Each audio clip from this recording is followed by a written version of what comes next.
In the past, people didn't die because they were sick. They died because someone tried to help them. These methods were called treatment. They were recommended by doctors. They were trusted. And almost all of them worked the same way. They killed faster than the disease itself. Number 5. Breathing became slower. The heart, quieter. The body, heavier. And while everyone around believed the patient was simply sleeping soundly, the body was gradually losing the ability to sustain life. It looked so peaceful that no one thought about danger. That is why these syrups were given again and again. The dose was increased. They were combined with other sedatives. And that is why deaths became more frequent, not less. No one saw the moment when treatment crossed the line, because that line had no sharp edge. It simply vanished along with the breath. And while some called it medicine, others paid for it with their lives. One of the most famous remedies of this kind appeared in the 19th century. It was sold under the name Mrs. Winslow's Soothing Syrup. It was a syrup made specifically for infants and small children. Mothers were advised to use it when a child cried, couldn't fall asleep, was teething, was too nervous. Advertisements promised a simple solution. A few drops, and the child calms down. No pain, no tears, no danger. The syrup was sold for decades, without a prescription, in pharmacies, right next to vitamins and ointments. There was nothing exotic inside, only what was considered normal at the time: opium, morphine in liquid form. Children really did calm down. They stopped crying. They fell asleep. To parents, it looked like a miracle. To doctors, an effective remedy. The problem was that a child's body couldn't withstand it. A dose that merely calmed an adult could be fatal for an infant. But no one explained that. When children died, it wasn't linked to the syrup. The cause was sought elsewhere: weak health, infections, sudden death in sleep. And the syrup continued to be given to other children. Years later, doctors began to notice a strange pattern. Most often, it was the infants who regularly received soothing mixtures who died. Investigations dragged on slowly. Doubts appeared reluctantly.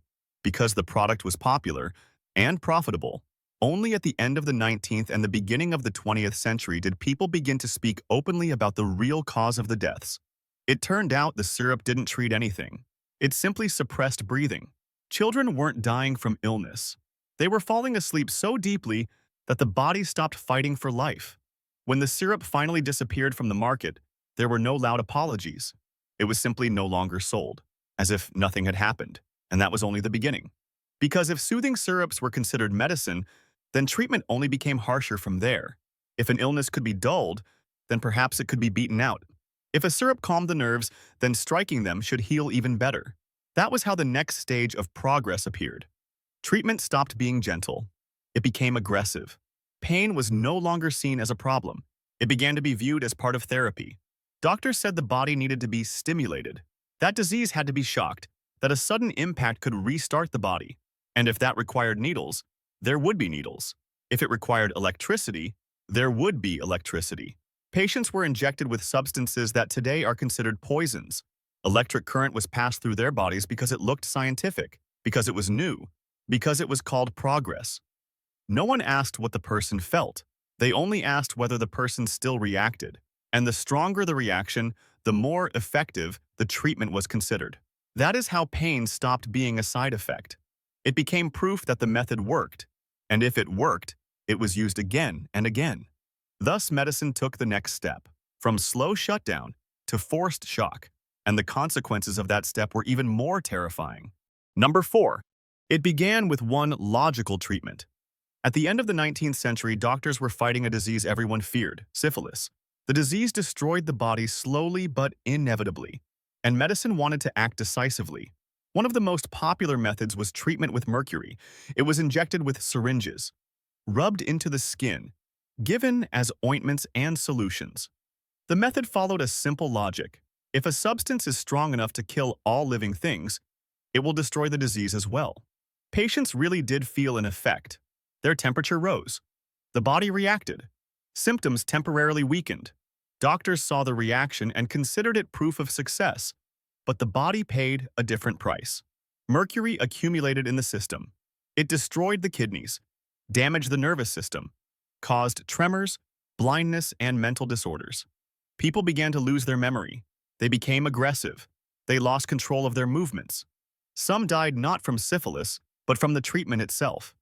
And yet the method continued to be used. Because it was official, because doctors prescribed it, because no alternatives were offered. But mercury was only the beginning.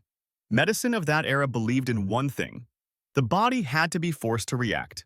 If medicine didn't help, then the impact had to be stronger. That's how needles, electricity, and toxins came into use. Patients were given substances that today are classified as poisons: arsenic, lead, powerful stimulants. Dosages were determined roughly, often by eye. The measure of effectiveness was not benefit, but the intensity of the reaction. If a person writhed in pain, the treatment was considered to be working. Later, electricity was added to the mix. Electrical impulses were passed through the body to treat depression, hysteria, insomnia, anxiety. It looked scientific. New technologies inspired trust. Patients were not always warned what exactly would be done to them. They were restrained. The current was turned on. Their reactions were observed. And again, the stronger the convulsion, the more effective the method was believed to be. Side effects were not denied. They were accepted as normal.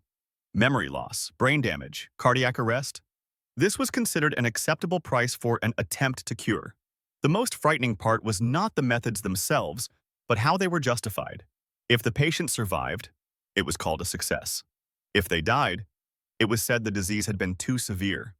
The treatment was almost never questioned because it looked serious, painful, aggressive, scientific. That is how medicine gradually moved from gentle syrups to methods that broke the body in the process of saving it. Doctors believed the body could be forced to heal, that if enough physical force was applied, the organism would break in the right direction. This is how the idea of treatment through impact was born. Disease was no longer dulled or shocked.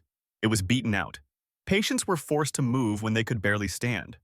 They were thrown, shaken, jerked violently. They were made to endure pain because pain was seen as proof that the method worked. The logic was primitive, but convincing for its time. If the body feels intense pain, it means it is alive. It means it reacts. It means there is a chance. No one counted broken bones. No one spoke of internal bleeding. These were considered acceptable consequences. Because treatment that did not hurt was no longer taken seriously. It was from this idea that the next stage began, a stage where medicine stopped disguising cruelty and began calling it therapy. Number 3. The idea was simple to the point of primitiveness. If the body did not respond to medicine, and it had to be forced to respond physically. Pain became a tool. A blow became a method. Injury became a side effect. In the 18th and 19th centuries, so-called mechanical therapies appeared. They were based on the belief that a sudden movement, fall, or udar could restart the body. Patients with paralysis, depression, seizures, or nervous disorders were subjected to violent procedures. They were abruptly lifted and thrown, spun on special chairs, dropped from small heights, shaken until the body lost control. Doctors called it stimulation. Patients called it pain.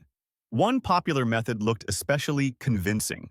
A person was strapped to a special mechanism and violently rotated in different directions.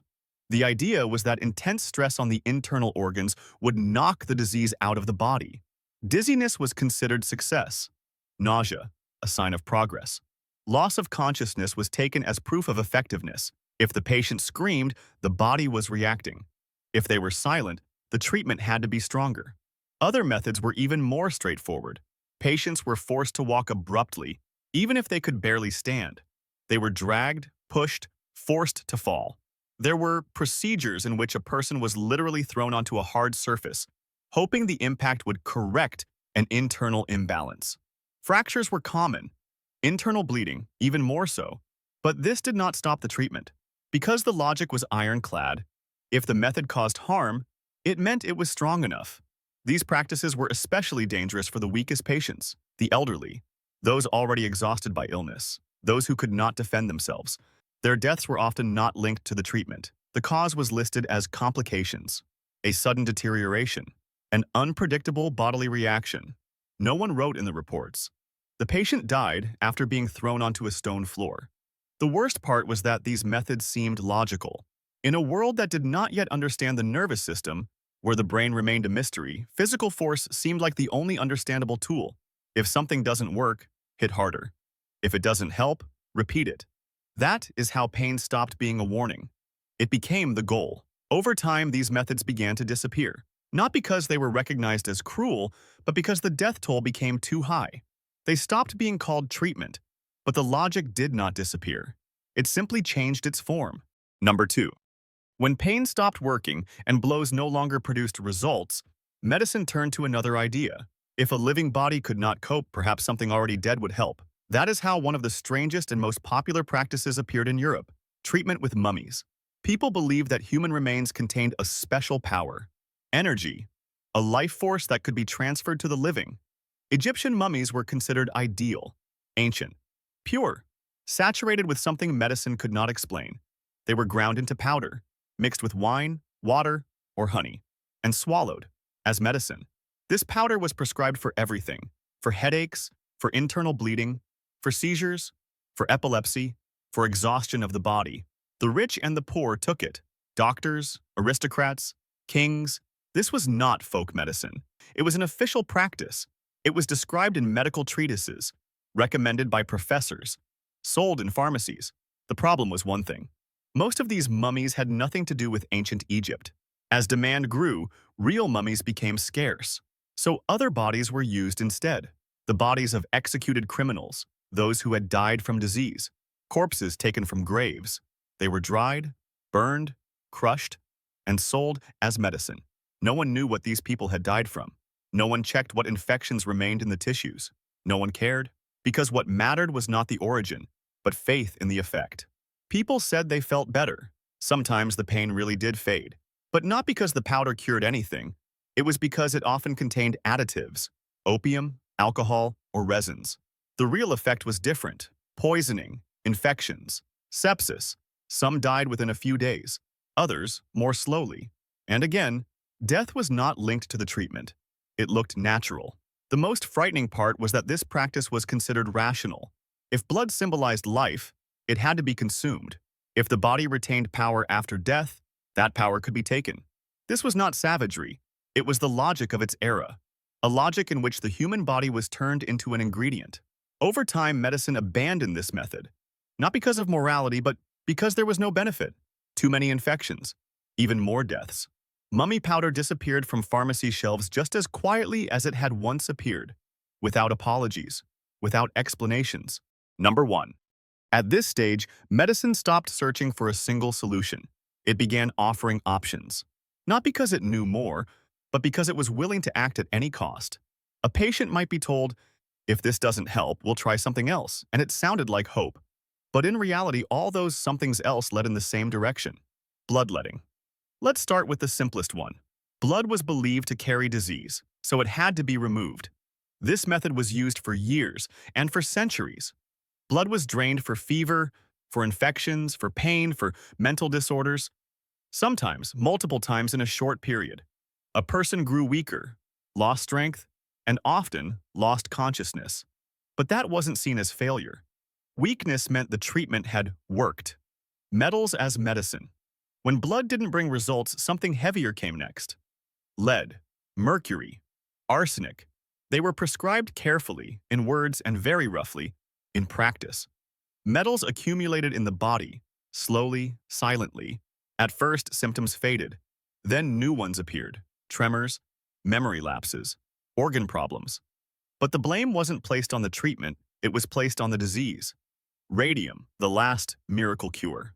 When science took a step forward, medicine decided it had found the answer. Radium seemed perfect. It was new, invisible, and it worked even when nothing else did. People drank it, ate it, added it to everything. No one knew what it was doing to the body. They knew only one thing: it caused a reaction. And a reaction meant an effect. Not the methods, the mindset. What matters here isn't a specific treatment. What matters is the mindset. If something triggers a strong reaction, people trust it. If it looks complex and dangerous, it's considered serious. And if someone dies, that means only one thing: the method was used too late, or not decisively enough. People were given a choice, but it was a choice with no safe option. The tools changed, the names changed, but the logic stayed the same: do something stronger, and never stop long enough to doubt.